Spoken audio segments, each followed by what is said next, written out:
what's going on in my life.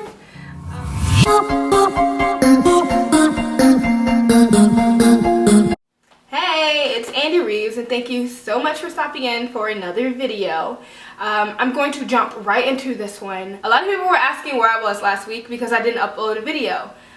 Someone even asked me if I was quitting YouTube. It was crazy. So I figured I would make a video to address what happened. You're probably thinking like, why didn't I make a Facebook post, or why didn't I go to Instagram and talk about this? But I feel like those platforms are great, but this medium right here reaches so many people, and maybe there's someone out there who can relate and who, you know, will understand, because a lot of times when you have mental health issues, it feels like you're alone, and that's how I felt. So I thought that I would make this video once everything calmed down and talk about my story and my struggles with my depression. I've always thought I was one of those pull yourself up by your bootstraps kind of people when it came to my depression. Like, I usually can work through it, but this time it just, bruh, it just hit me, and it was horrible. It was almost debilitating. I just felt so numb. I mean, I wasn't even showering. I know that sounds disgusting, but when you're depressed, even the simplest tasks are just... So I just kind of laid here and wallowed and let myself feel whatever it was that I needed to feel in that moment. I know that people handle their depression in a lot of different ways. I am not a healthcare professional. I am only talking about and describing what I go through. This is completely anecdotal. This is my experience with depression. This is how I handle my depression. If you can relate, that's awesome. If you cannot, I am not bashing you. I am not telling you that the way that you are doing it is wrong. This is simply me talking about my experience with this disease. And I just really want to reiterate that, because I don't want anyone out there thinking that I am judging them because they handle themselves in a different way. We all handle this differently. I just want everyone to make it out alive, okay? Because a lot of us don't. My depression story, I guess, starts when I was about 19 years old. I went through this time in my life where I just felt like I wasn't worth anything. Like just completely and totally useless, worthless. I wanted to die. It's not because I'm suicidal. Honestly, sometimes I'll just be sitting here and thinking, if I just died right now, I would not have to worry about this. That's just what it feels like for me. Being depressed is just, if I just died right now, my life and everyone else's life around me would be so much easier if I just wasn't here. Thankfully, I had help, and there was someone who reached out to me and told me that I needed to reach out to a therapist. And if you didn't know this, if you're enrolled in college, you have access to a free therapist, counselor, even sometimes a psychiatrist. Just look up and see what is on your campus and see who's available, and make an appointment. If they're not right for you, they usually have multiple counselors that you can reach out to. I was going to see a counselor once a week, and then she referred me over to a psychiatrist, and the psychiatrist was able to identify what was wrong and formally diagnose me with clinical depression. Now, I kind of knew that I had depression. It was just something that I didn't want to believe. And I know this isn't true for everybody, but for a lot of different people, especially people of color, depression isn't a real thing.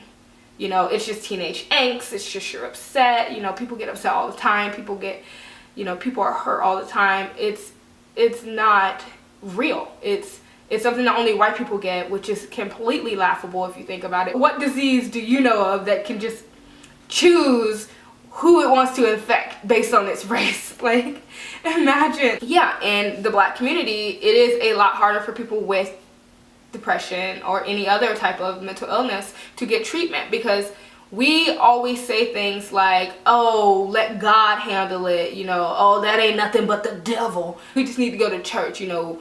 We pray on this. We pray about it. I did as much praying as I could, and I was still depressed. And that's what made me be like, okay, I should probably seek treatment and figure out what the heck is going on, because I was not used to that feeling. I didn't want to feel that way anymore, and I wanted some help. So after I was diagnosed, I was put on an antidepressant. That lasted for maybe about three and a half months for me, because it made me feel like a complete and total zombie.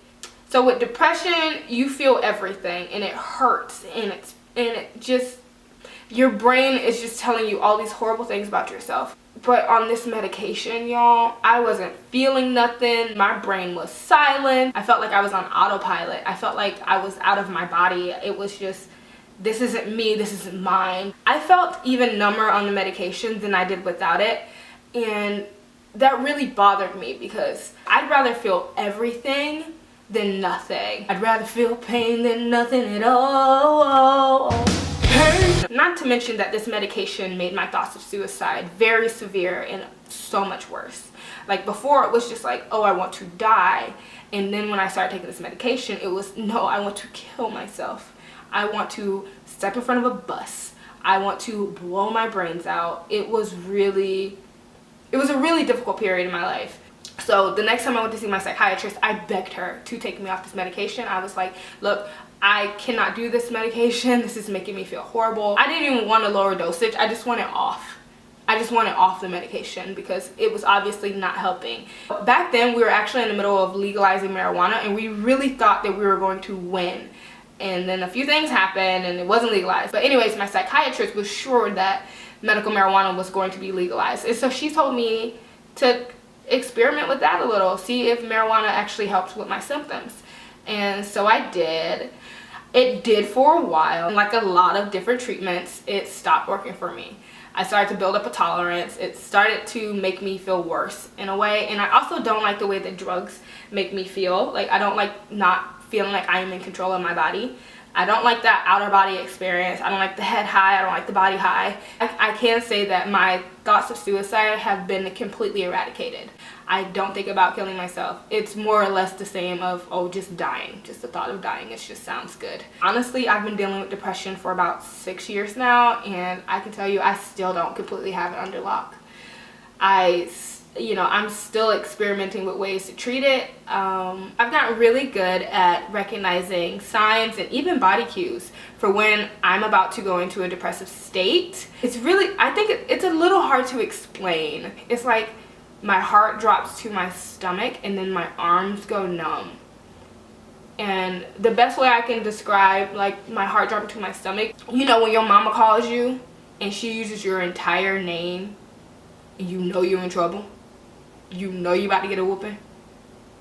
That's what it feels like for me. It just feels like, oh damn. So yeah, like I said, 25 years old and I'm still having a hard time handling my depression. I know I'm never really gonna have it at bay, and I know I will never be one of those people who is heavily medicated, and I am not judging you if you use medication. That's awesome. If it works for you, that's amazing. But there's a lot of us that it doesn't work for, so we have to find different ways to get through this. I think my depression is more high functioning, if you want to say that, and I think that that's because I've like trained myself through the years to work while I'm depressed, to get things done while I'm depressed, and to hide my depression, because as I said before, in the Black community, being depressed is sometimes not a thing. So sometimes when I'm hanging out with family, I have to put on a straight face in order to get through those experiences. I've literally had family members joke about me having depression and tell me to go kill myself. So, this isn't a game. This isn't a joke. This is something I deal with, and it's something I'm going to have to deal with for the rest of my life. And I think that despite all the odds that are stacked against me, I'm doing pretty damn good. I'm alive, I'm breathing, and every day I strive to be better. And I am very hard on myself. Growing up as a Black woman in this country, we are taught that we are supposed to be resilient. We're taught that we're supposed to be strong through it all. Some days aren't as productive, and that's fine. Some days, you have to pat yourself on the back just for surviving. You survived. That's awesome. I'm so proud of you. Sometimes you have to say that to yourself. Otherwise, this world is just going to chew you up and spit you out. Especially when you have this disease. Especially when you have your brain telling you that you're useless and you're worthless and that you should die.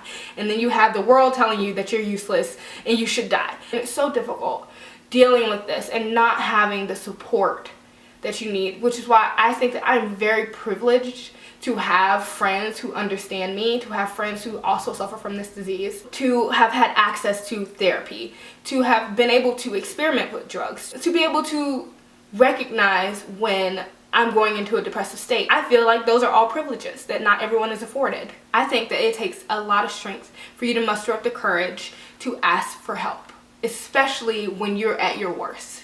Asking for help has saved my life, okay? I have no shame in admitting that. Understand that vulnerability is not synonymous with weakness. I guess that's how I'm going to end this video, is telling you that being vulnerable does not make you weak. I want to talk more about self-care, but I think I'm going to do that in another video, so stay tuned.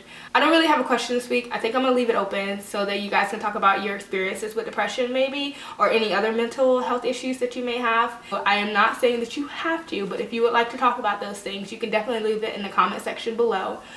Thank you again for stopping by my channel. I post new videos every Wednesday. That's tentative. I will see you again next Wednesday for another video. Thank you. Bye.